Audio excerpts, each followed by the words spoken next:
Dear student, you are most welcome to our educational channel mechanical Pandit. और मैं आपके प्यारे पांडे सर।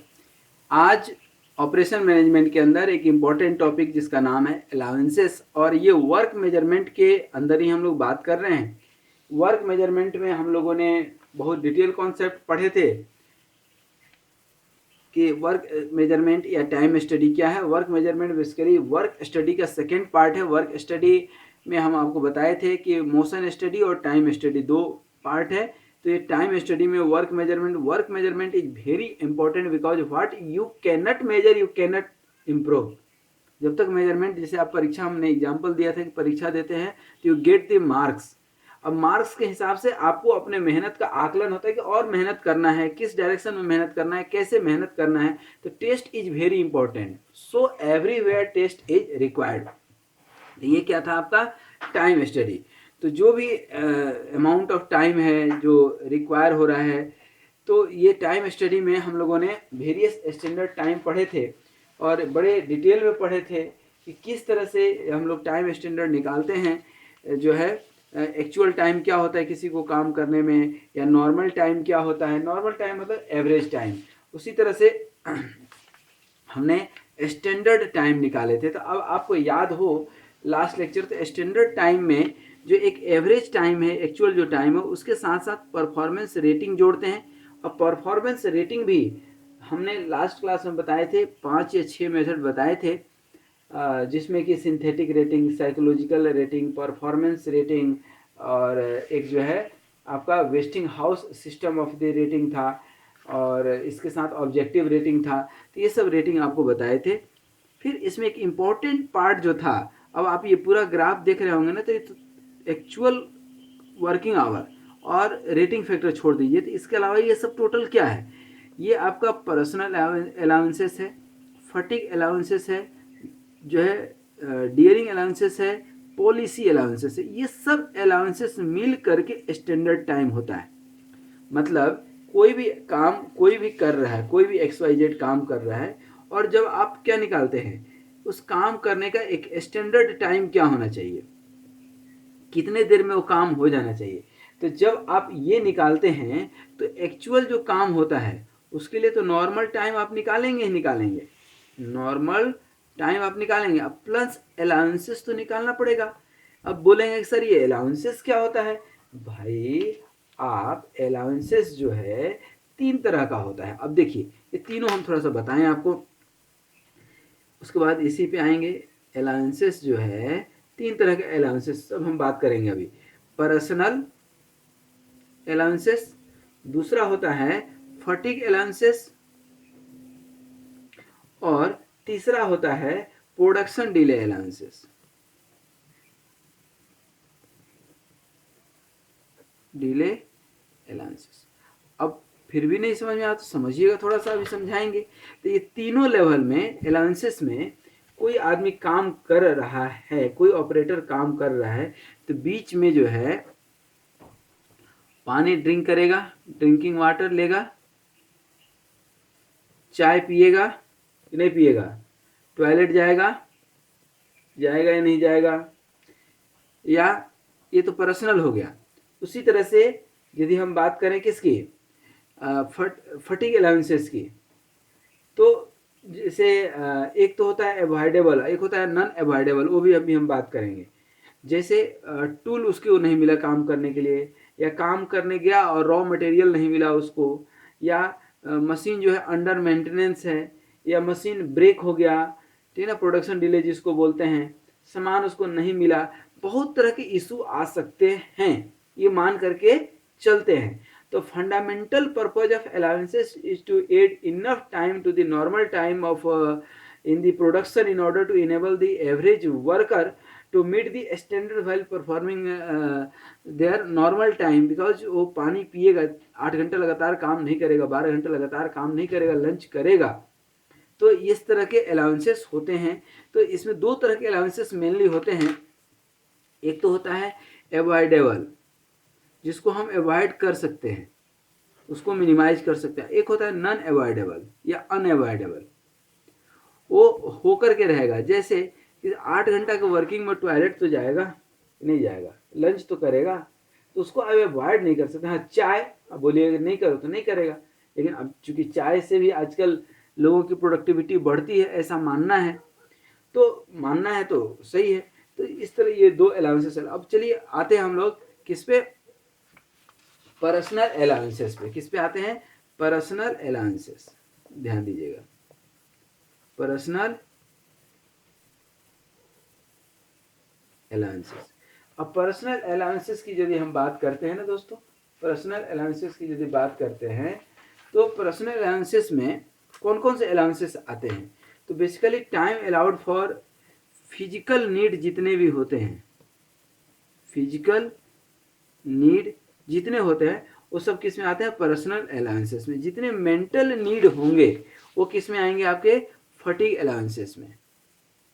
ठीक है, और जो है जो टेक्निकल होगा वो किस में आएगा, प्रोडक्शन में। मतलब इसकी बात करें तो ये क्या हो गया, टेक्निकल। ये क्या है, मेंटल। और पर्सनल मतलब क्या, फिजिकल, फिजिकल अलाउंसेस। ठीक है, तो ये फिजिकल नीड हो गया। तो बेसिकली वर्कर जो भी काम कर रहा है कंटिन्यूअस 8 घंटा काम नहीं करेगा, ये हम बार बार बोल रहे हैं। उसकी अपनी पर्सनल जो है रिक्वायरमेंट होगी, जैसे बीच में पानी पिएगा, टॉयलेट जाएगा, फिर चाय पिएगा, गुटखा वगैरह खाने वाला होगा तो वो भी जाएगा, ठीक ना। कई बार ड्रेसिंग रूम में भी जाएगा। तो ये सब जो है जनरल वर्किंग कंडीशन में इन सब चीज़ों की ज़रूरत पड़ती है, और टोटल टाइम में जो है इसका इन्फ्लुएंस भी देखने मिलता है। वर्किंग कंडीशन कैसा है उस पर भी डिपेंड करता है। यदि बहुत हाई टेम्परेचर है तो बीच में थोड़ा वो हवा खाने भी जाएगा, बहुत ह्यूमिड कंडीशन है तो बीच में वो मुंह धोने जाएगा। जैसे फोर्जिंग शॉप में है, या फाउंड्री शॉप में है, या प्रेस रूम में है, या कहीं पे मोल्डिंग का काम हो रहा है, कहीं रबर का काम कर रहा है, या कहीं पे इतना ज़्यादा स्मेल है कि स्मेल के चलते वो 2 घंटा 3 घंटा वहाँ नहीं रह सकता, और मतलब जो है वो कंफर्टेबल वे में काम नहीं कर पाएगा। इसलिए 2 घंटे के बाद उसको नेसेसरली 10 मिनट्स 20 मिनट्स काम ब्रेक देना ही पड़ता है। 5% 10% मान कर चलते हैं कि 8 घंटा में जो है 2 घंटा टाइम आपको देना है। मतलब 20% टाइम क्या करना है आपको, वर्कर को जो है देना है। किस लिए, किस लिए, इन सब कामों के लिए। तो कई जगह पर तो यदि आप पब्लिक सेक्टर यूनिट वगैरह में जाएंगे तो 8 घंटे में 3 घंटे का जो है हम लोग अलाउंसेस देते हैं, सिर्फ फिजिकल अलाउंसेस। ठीक, अब नेक्स्ट आता है आपका क्या, फटीग अलाउंसेस। फटीग अलाउंसेस क्या होता है, बेसिकली फटीग अलाउंसेस होता है मेंटल लेवल पे। मेंटल टायर्डनेस, काम करते करते दिमाग थक गया है, शरीर नहीं थका है। खास करके जो ऑफिस जॉब होता है जहाँ पर गणित ज़्यादा लगाना है, या इमेजिनरी वर्क ज़्यादा करना है, या थिंकिंग जॉब ज़्यादा है, R&D है, तो वहाँ पे इन सब चीज़ों को ज़रूरत पड़ती है। इसलिए फटिंग, जहाँ बहुत ज़्यादा डिबेट है, जहाँ आर्गूमेंट है, जहाँ कस्टमर केयरिंग है, कस्टमर सर्विस सेंटर है, वहाँ पे आदमी जो है फिजिकल के अपेक्षा मेंटल ज़्यादा थक जाता है। फिजिकली तो ठीक है, चलो हम लोग देख लिए लगातार काम कर रहा है, तो वहाँ पे मेंटल एबिलिटी के चलते जो है उसकी वर्कर की एबिलिटी कम हो जाती है। तो उसको कंपनसेट करने के लिए परफॉर्मेंस जो है ड्यू टू फटिग को जो है मैनेज करने के लिए हम लोग जो है फटिग अलाउंसेस प्रोवाइड करते हैं, जिसमें कि आदमी थोड़ा सा, कई बार क्या होता है कि चाय वगैरह पी लेता है, कई बार थोड़ा सा गपशप कर लेता है, या थोड़ा सा कुछ वॉकिंग कर लेता है, या कुछ जो है फ्रेश होने के लिए मेडिटेशन कर लेता है। तो ये सारी प्रोसेस उस कंपनी के अंदर यूज किए जाते हैं। मेनली 2-3 फैक्टर होते हैं। पहला फैक्टर होता है वर्किंग कंडीशन। वर्किंग कंडीशन, इसके चलते भी मेंटल हरासमेंट बहुत होता है। जैसे वर्किंग कंडीशन में सबसे पहले तो आप देखेंगे टेम्परेचर के चलते भी मेंटल हरासमेंट होता है। प्रॉपर लाइट नहीं है तो आंखों के ऊपर प्रेशर पड़ता है, आंखों के ऊपर प्रेशर पड़ेगा तो धीरे से माइग्रेन या सर दर्द का प्रॉब्लम शुरू हो जाएगा। उसी तरह से ह्यूमिडिटी बहुत ज़्यादा है, ह्यूमिडिटी बहुत ज़्यादा है, एयर फ्रेश एयर नहीं मिल रहा है, उसको फ्रेश एयर नहीं मिल रहा है, इन्वायरमेंटल में नॉइज बहुत ज़्यादा है। तो ये these are few of the factor which affect the performance of the worker. उसी तरह से जो है नेचर ऑफ वर्क क्या है, किस तरह का काम कर रहा है, कुछ कुछ नेचर ऑफ वर्क ही ऐसा होता है जो आप 1 घंटा से ज़्यादा नहीं कर सकते हैं, वहाँ पर कंसंट्रेशन नहीं बन पाता है। जैसे आइडेंटिकल बॉडी मूवमेंट है, सेम रिपीटेटिव काम है, तो मसल पेन होने लगेगा, मेंटली स्ट्रेस हो जाएगा, एक ही काम से आदमी कई बार बोर हो जाता है। फिर कई बार जो है आप देखेंगे वर्कर जो है उसी का हेल्थ कैसा है, ये भी बहुत बड़ा एक फैक्टर है। हेल्थ फैक्टर दैट मीन्स कि फिजिकल स्ट्रक्चर कैसा है, उसके घर का कंडीशन कैसा है। ऐसा तो नहीं कि वो घर का टेंशन ऑफिस में ला रहा है और ऑफिस का टेंशन घर में ले जा रहा है, फिर बॉस कुछ उसको चिल्ला दिया था, ऐसा तो नहीं कि वो काम ही खराब कर देगा। That is called emotional stability, ये बहुत इंपॉर्टेंट है, emotional stability. Rest and diet, rest proper उसको नींद आई है कि नहीं, ऑफिस में भी रेस्ट से काम कर रहा है कि नहीं। These are the factor which basically affect not only mental level but physical also. तो फिजिकल और मेंटल दोनों चीज को अफेक्ट करता है। तो इसको एलिमिनेट करने के लिए फटीग अलाउंसेस कि भाई रेस्ट कर लो, आज छुट्टी ले लो, ज़्यादा हो तो, ज़्यादा दिक्कत हो तो आज छुट्टी ले लो। These are the factor which must be considered while the allowances, while the in case of the allowances, कि allowances कितने टाइप्स के हैं, क्या हैं, ये जो हम देख रहे थे, इसी कैटेगरी में हमें ये भी देखना पड़ेगा, ये भी सोचना पड़ेगा। अब उसी तरह से आता है प्रोडक्शन डिले अलाउंसेस।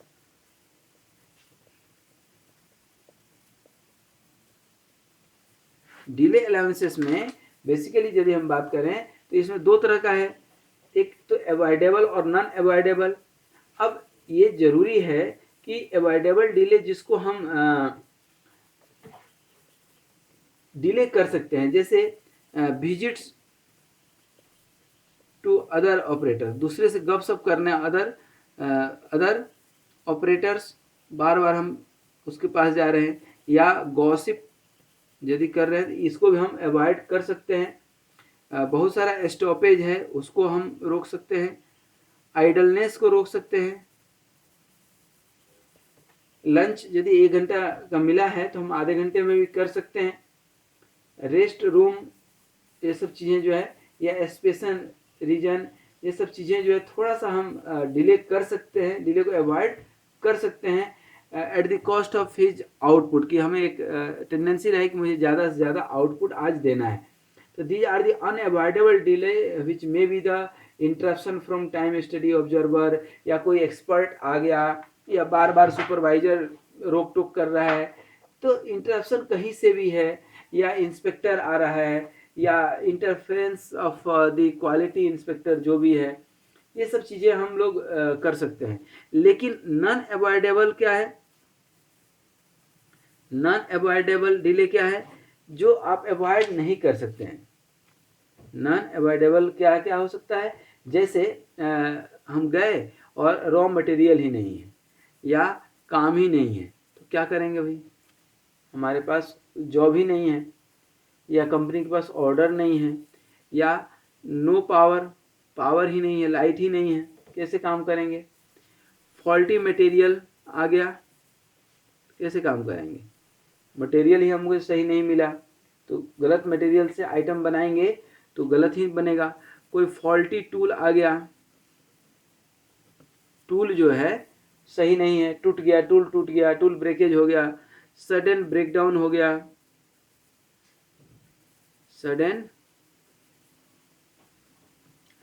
गया, तो उसमें आप क्या कर लेंगे, आप कुछ नहीं कर सकते।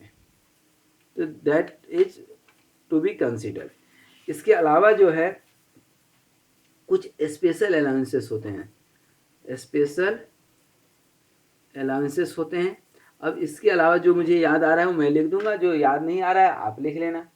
जैसे टेम्पोररी और परमानेंट जो अलाउंसेस दिए जाते हैं, वो जो है या एक बोनस टाइप से दिया जाता है कि ये काम कर लो तो आज जल्दी छुट्टी मिल जाएगी या 3 दिन की छुट्टी मिल जाएगी। आप 2 महीने का काम जो है 1 महीने में कर लिए तो आपको हो सकता है कि 5 दिन का छुट्टी मिल जाए। तो इसको हम लोग बोलते हैं पेरियोडिक एक्टिविटी अलाउंसेस। क्या? Periodic activity allowances, periodic activity allowances इसको बोलते हैं। फिर एक बोलते हैं जैसे कई बार क्या होता है कोई प्लानिंग करनी है बड़ी या कोई मीटिंग करनी है, अब वो काम बहुत टाइम का था लेकिन आप शॉर्ट टाइम में कर दिए तो कंपनी उसका बेनिफिट आपको देती है। एक होता है इंटरफेरेंस अलाउंसेस।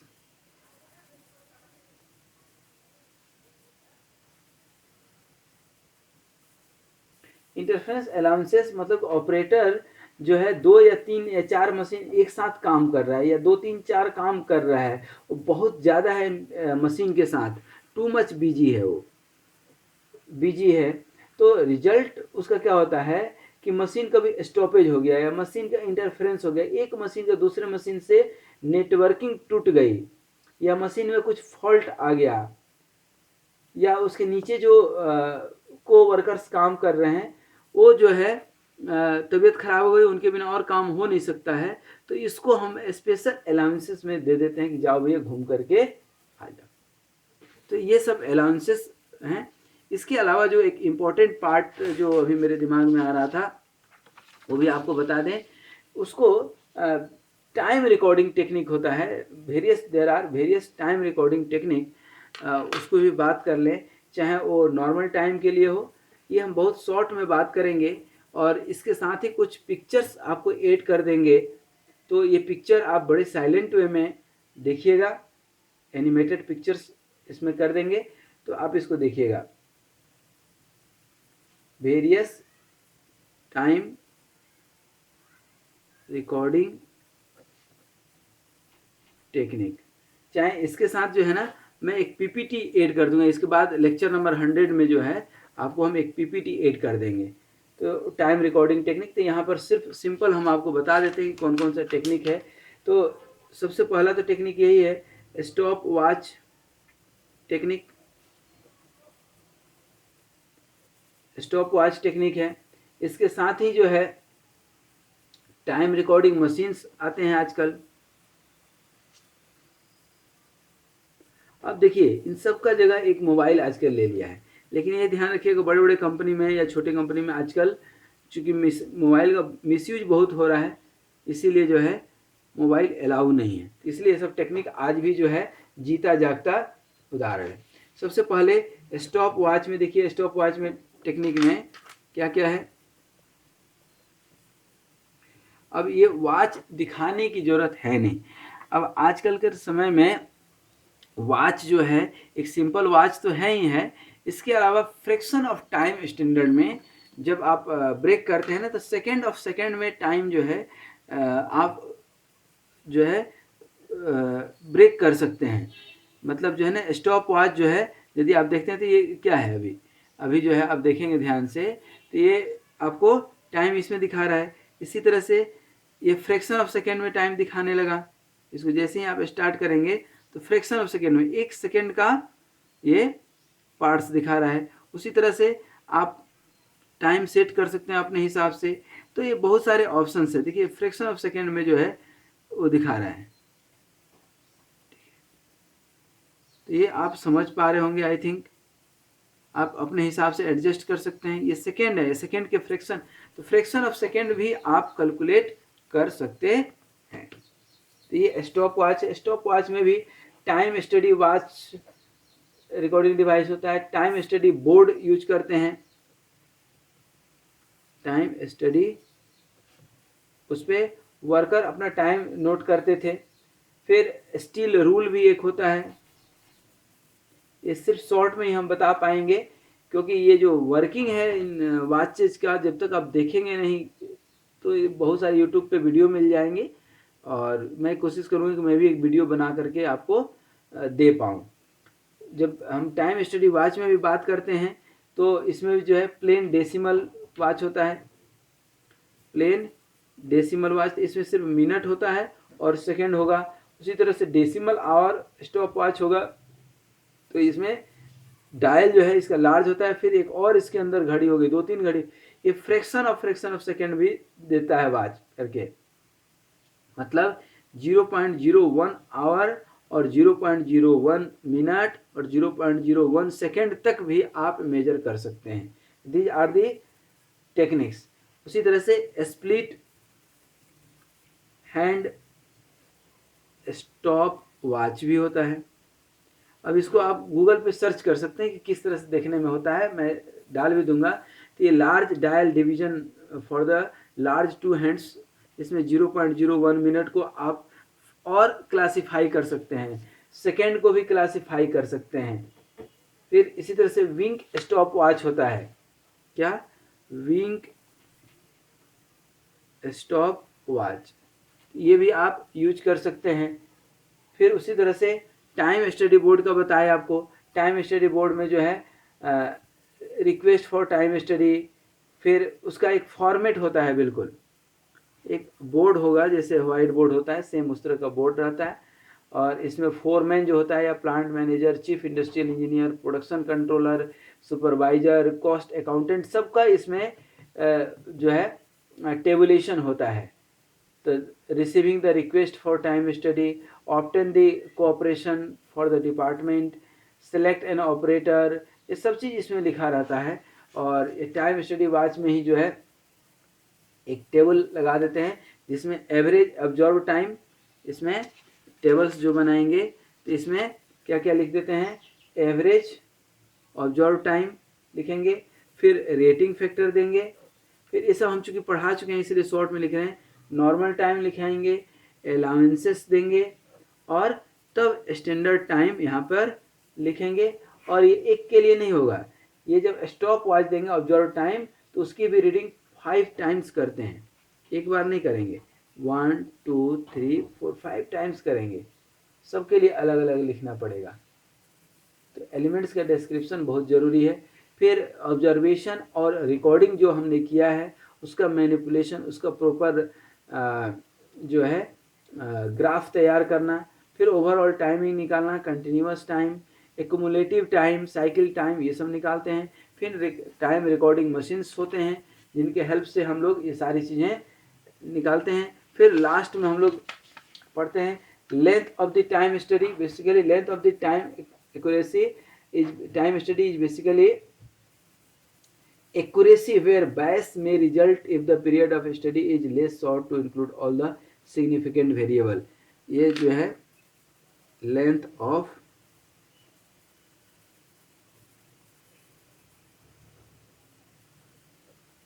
क्या है, length of time study। length of time study will affect the accuracy, तो टाइम स्टडी में हड़बड़ी नहीं करना चाहिए, सिंपल सा इसका लॉजिक ये है। टू शॉर्ट या टू लॉन्ग, या ऐसा नहीं हो कि जल्दी जल्दी में कोई इफेक्टिव वेरिएबल छूट गया हो। तो ट्रेडिशनल टाइम स्टडी को ही प्रैक्टिस में लेते हैं, सारे फैक्टर्स को कंसीडर करते हैं, रिलेटिवली शॉर्ट टाइम पीरियड में कोशिश करते हैं, but it is not essential. Each and every factor must be verified, first day हो, सेकेंड डे हो, थर्ड डे हो, 3 दिन 4 दिन 5 दिन करके भी एवरेज हम एक टाइम स्टडी निकालते हैं, हड़बड़ी नहीं कर सकते हैं। Number of cycles to be timed जो है, कितना नंबर ऑफ साइकिल कोई हमको प्रयोग करना है या कोई, ये तो आगे चलकर डिजाइन ऑफ एक्सपेरिमेंट में ज़्यादा अच्छे से हम लोग पढ़ते हैं, बट कोई एक्सपेरिमेंट करना है या टाइम स्टडी करना है या किसी वर्कर से काम कराना है, तो कितने नंबर ऑफ वर्कर को हम काम, कितने वर्कर को हम काम पे लगाएंगे कि हमको एवरेज निकल जाएगा। तो इसका भी एक फार्मूला होता है, number of cycles to be timed, मतलब कितने नंबर, जैसे हम आपको बताते हैं ना कि टाइम स्टडी किसी काम के लिए निकालना है तो एक वर्कर से काम कराएंगे, दूसरे से, तीसरे से, चौथे से, पांचवे से, 5 वर्कर से, फिर एवरेज निकाल देंगे। तो एवरेज निकालने के बाद स्टैंडर्ड टाइम निकालते हैं, उससे होता है कि भाई एक एवरेज वर्कर इतना देर में काम कर ही लेगा। जैसे कोई 10 मिनट काम करेगा, कोई 20 मिनट काम लेगा, कोई 15 मिनट लिया, कोई 18 मिनट लिया, इस तरह से काम ले लिया। अब ऐसा तो नहीं होगा ना कि 10, अब एवरेज निकला 15 मिनट, अब ऐसा तो नहीं होगा कोई 50 मिनट लेगा, 15 के प्लस माइनस होगा। तो इसके लिए एक फार्मूला होता है, उस फार्मूला को मैं आपको यहाँ पर लिख देता हूँ, याद रखिएगा।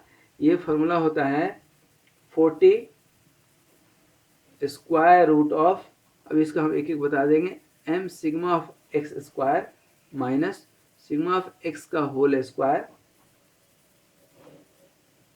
अपन टोटल ऑफ एक्स का होल स्क्वायर। अब इसमें एक एक फैक्टर समझ लीजिएगा क्या है। n क्या है, number of observation to predict the little time with, अब इसमें भी जो सिग्निफिकेंट लेवल बोलते हैं तो 95% कॉन्फिडेंस लेवल लेकर यूज करते हैं, 95% कॉन्फिडेंस लेवल, ठीक है ना। तो इसमें भी एक चांसेस रहता है कि हाँ हो सकता है कि गलती हो जाए, 5%। एक्स क्या है, each stop watch reading, x क्या है, ईच स्टॉप वॉच रीडिंग, क्योंकि हमने बताया था कि स्टॉप वॉच भी एक नहीं लेते हैं, 4-5 स्टॉप वॉच लेंगे। और साथ में ही एम क्या है, number of stop watch reading, number of stop watch reading, ठीक है। जैसे यहाँ ध्यान दीजिएगा, ईच स्टॉप वॉच रीडिंग, जैसे ये स्टॉप वॉच 1 हो गया, ये स्टॉप वॉच 2 हो गया, ये 3 हो गया, ये 4 हो गया, एम ये हो गया। Number of stop watch reading, अब इस पे कितना रीडिंग लिए, 3 रीडिंग लिए, इस पे कितना 4 लिए, इस पे कितना 5 लिए, इस पे कितना लिए 6 लिए। अब यही M sigma X square, M sigma X में 3 ही जाएगा। अब ये 3 रीडिंग लिए थे, 3 नहीं लिखना है, कितना कितनी रीडिंग आया है, एक में मान लीजिए 2 मिनट आया है, एक में 2.5 आया है, एक 6 लिया, तो ये सबका एवरेज, मतलब एम कितना हो गया, 3 और ये क्या हो जाएगा, 2 का स्क्वायर प्लस 2.5 का स्क्वायर प्लस 6 का स्क्वायर, आ रहा है समझ में, माइनस टोटल का एक्स, टोटल का एक्स कितना हो गया, 2 प्लस 2.5 प्लस 6 का होल स्क्वायर अपन सिग्मा एक्स 2 प्लस 2.5 प्लस 6, ये एक में ही निकल रहा है अभी। और फिर ये 40 का स्क्वायर रूट 40 और पूरा का होल स्क्वायर, ये एक का निकला, उसी तरह से दूसरे का निकल सकता है, तीसरे का, चौथे का। तो ये जो है इस तरह से निकालने के ये कुछ मेथड्स हैं अलाउंसेस के। तो टाइम जो कोई भी कैलकुलेशन करते हैं तो ये तो पर्सनल टाइम अभी हमने आपको बताया, अलाउंसेस के साथ साथ जो है standard time, avoidable non avoidable, ये सब बताए हम आपको, पर्सनल अलाउंसेस समझाए, फटीग अलाउंसेस समझाए, और शॉर्ट में जो है ये डिले अलाउंसेस, स्पेशल अलाउंसेस के साथ साथ टाइम रिकॉर्डिंग टेक्निक्स जो है हमने आपको बताए, जो कि समय मिलेगा तो किसी और वीडियो में इसको और ज़्यादा एलोबरेट करेंगे, लेकिन ये बहुत ज़्यादा जो है, लेकिन हाँ वो इंडस्ट्री पॉइंट ऑफ व्यू से बहुत इंपॉर्टेंट है। तो ये हमने आपको शॉर्ट में कोशिश किया है कवर अप करने का। आई थिंक ये सारी चीज़ें आपको समझ में आई होंगी। और इसके साथ ही टाइम स्टडी का जो एक टॉपिक था हमारा, वर्क मेजरमेंट का जो टॉपिक था, वह यहाँ पर आकर के कंप्लीट होता है। आज यहीं तक, तब तक के लिए धन्यवाद। आप स्वस्थ रहिए, मस्त रहिए, मुस्कुराते रहिए।